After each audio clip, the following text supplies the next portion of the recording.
Raden Kartomarmo galih-galih kaya barongan didandani.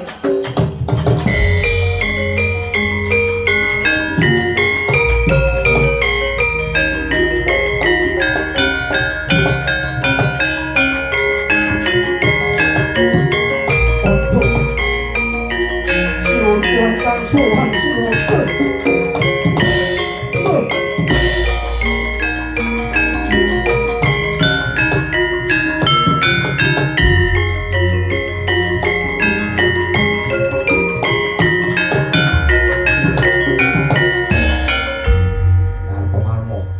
kula wonten dawuh sinuwun bareng kula nyuwun gunging bener sapa bilih kula suwan wonten ngarsa paduka wonten tinimbalan wonten cara langkung rumiyin sinuwun ana wigatopo dene kuwi kaliyan delangan tanpa sun timbali ganggu bane sun anake para Pantan Agung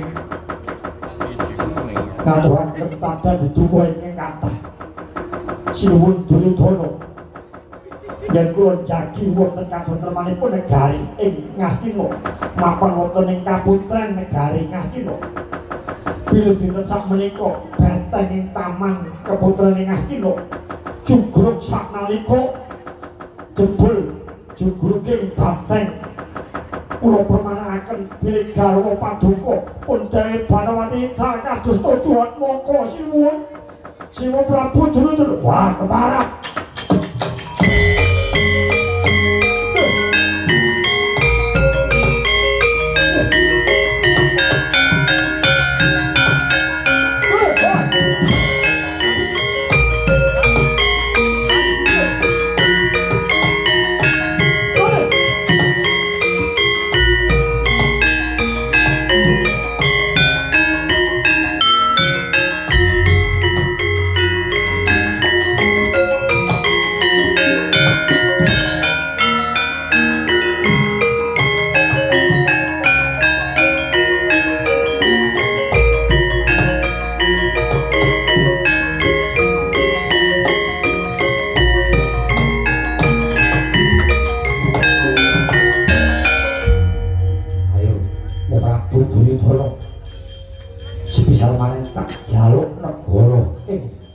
Ngastina ora mau sisi karo semua jaluk kabeh layuning Kartomarma nandhake yen kekuwatane Prabu Duryudana wis ringkih kaya semplak dibawane Prabu Duryudana bakal kuat nandhingi kirdaning Gatotkaca tak tunggu aja nganti lampretaning Prabu Duryudana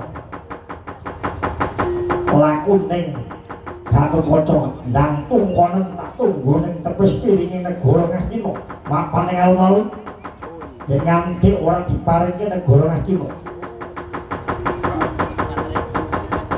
Prabu lan sak blayak para kadang kula ora tobel gulune kanggo pangewan-ewan gone Gatotkaca arep njaluk ananing baline negara Ngastina kang pancen kuwi dadi haking para putra-putra lan satya Pandhawa. Tak tunggu wong Prabu minggat Gatotkaca.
Sakti.